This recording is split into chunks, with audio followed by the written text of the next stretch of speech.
안녕하세요, 맥큐입니다. 오늘은 아이폰을 유용하게 사용할 수 있는 숨겨진 팁을 영상에 담아봤습니다. 그럼 시작해 볼까요?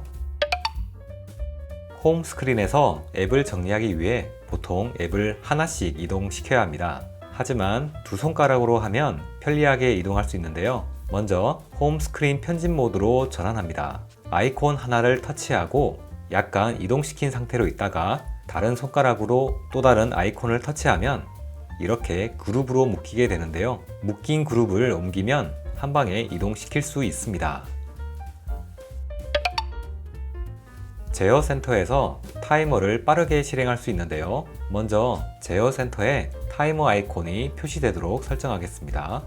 설정, 제어 센터, 목록 중에서 타이머를 컨트롤에 포함시켜 줍니다. 이제 우측 상단을 손가락으로 쓸어 내려서 제어 센터를 표시하고요. 타이머를 길게 누릅니다. 그럼 타이머 시간을 설정하고 시작 버튼을 누르면 즉시 타이머가 실행됩니다. 타이머 앱에 들어가 보면 타이머가 실행되고 있죠.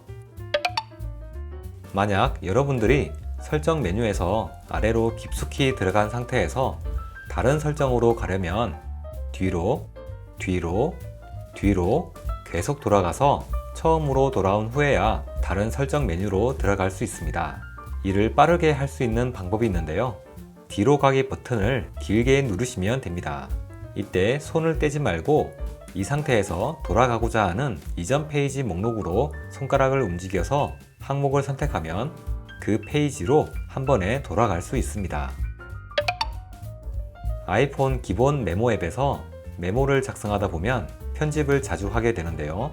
편집을 하다 보면 이전 상태로 돌아가고 싶을 때가 있습니다. 편집 상태에서 세 손가락을 화면에 터치하면 되는데요. 왼쪽부터 실행 취소, 잘라내기, 복사하기, 붙여넣기, 실행 복귀 메뉴가 순서대로 나옵니다. 세 손가락을 터치해서 실행 취소나 실행 복귀 기능을 쓸 수 있을 뿐만 아니라 그냥 세 손가락을 화면에 오른쪽 왼쪽으로 쓸기만 하면 해당 기능을 사용할 수 있습니다. 단 메모장에서 편집 중일 때만 사용 가능하고요. 밖으로 나갔다가 다시 들어오면 그동안 작업했던 히스토리는 초기화되니까 이 점 참고하세요. 긴 글을 편집하다 보면 커서를 자유롭게 이동하고 싶을 때가 있는데요. 화면을 길게 터치해서 커서를 이동할 수도 있지만 작은 화면에서 정확하게 커서를 선택하는 것은 쉽지 않았습니다.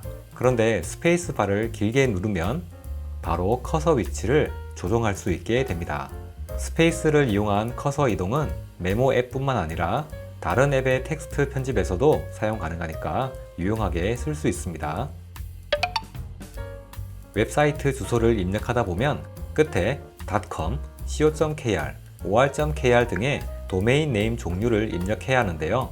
이것도 간편하게 입력할 수 있습니다. 마침표를 길게 터치하면 자주 입력하는 도메인 네임 종류가 나와 있어서 바로 선택하시면 되겠습니다. 사파리 탭을 전환하려면 오른쪽 끝 버튼을 터치해야 하는데요. 앞 또는 뒤의 탭으로 이동하고자 할 경우에는 주소 입력란에 손가락으로 가볍게 오른쪽 또는 왼쪽으로 쓸면 탭 전환을 편리하게 할 수 있습니다. 또한 탭 조회 버튼을 터치하지 않고도 탭 목록을 볼 수가 있는데요. 주소 입력란에 손가락을 터치하면서 가볍게 위로 쓸어 올리면 탭 목록이 바로 펼쳐집니다. 웹페이지를 검색하다 보면 왼쪽 아래 버튼을 통해서 페이지 내비게이션을 할 때가 있는데요. 하지만 이렇게 해보시는 건 어떨까요? 페이지 왼쪽 끝에 손가락을 올리고 오른쪽으로 살짝 쓸어내면 이전 페이지를 엿볼 수 있고요. 반대로 하면 다음 페이지도 엿볼 수 있습니다. 하지만 안 본 지 오래된 페이지는 엿보기를 해도 빈 화면으로 나오는 단점도 있습니다. 다음은 계산기 앱인데요. 계산기에는 클리어 버튼은 있지만 백스페이스 버튼은 없지요. 백스페이스 기능을 하는 버튼은 없지만 여러분들의 손가락으로 할 수 있습니다. 숫자 입력 후에 손가락을 오른쪽으로 쓸기만 하면 숫자가 한 자리씩 오른쪽으로 제거됩니다. 다음은 지도 앱인데요. 지도를 검색하다가 확대를 하려면 보통 두 손가락을 펼쳐야 하는데요. 한 손으로 해야 하는 경우라면 이렇게 해보시는 건 어떨까요? 지도에 한 손가락을 더블 탭한 상태에서 위아래로 움직이면 지도가 확대 또는 축소가 더욱 간편하게 이루어집니다. 문자나 메모에서 여러 항목을 빠르게 선택할 수 있는 방법이 있는데요. 여기서 두 손가락을 위로 또는 아래로 쓸어내리면 바로 선택 모드로 전환되면서 여러 개를 간편하게 선택할 수 있습니다. 이러한 기능은 메일, 메모에도 사용할 수 있는데요.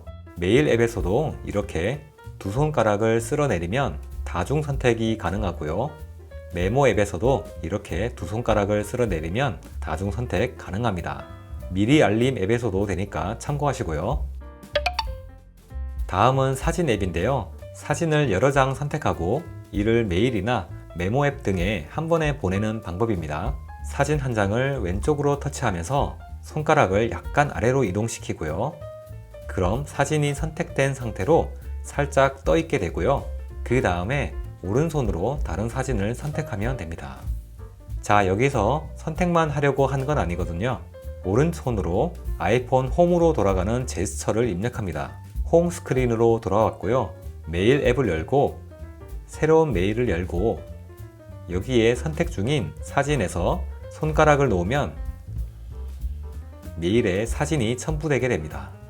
메일 앱뿐만 아니라 메모 앱에도 가능한데요. 이렇게 하시면 되겠습니다. 중요한 것은 사진 앱에서 사진을 터치해서 살짝 이동시키는 게 타이밍이 중요하거든요. 이것만 적응하면 쉽게 해보실 수 있습니다. 이번에는 사용법 유도라는 기능인데요. 아이폰을 혼자 사용하는 경우에는 크게 사용할 일이 없지만 자녀가 있는 분들은 좀 유용하게 사용할 수 있습니다.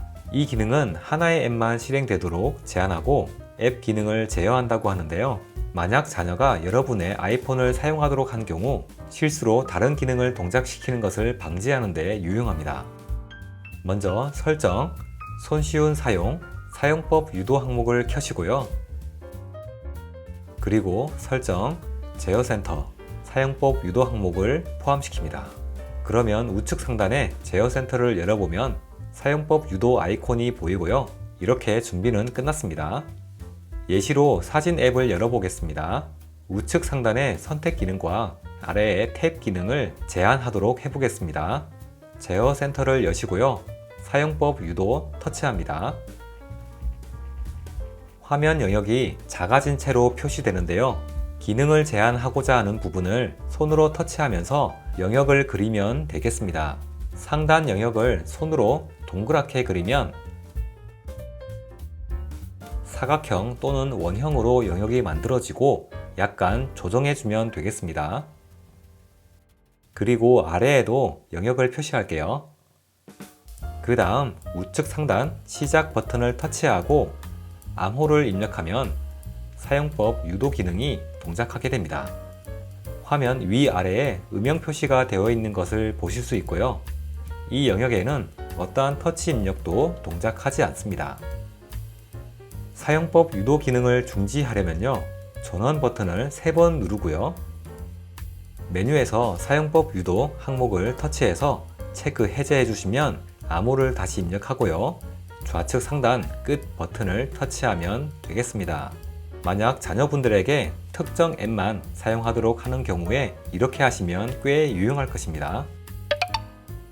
자, 오늘은 아이폰에 숨겨진 유용한 기능 여러 가지를 살펴봤는데요. 더욱 편리하고 빠르게 아이폰을 사용해 보시기 바랍니다. 오늘 영상은 여기까지입니다. 저는 맥규였습니다. 감사합니다.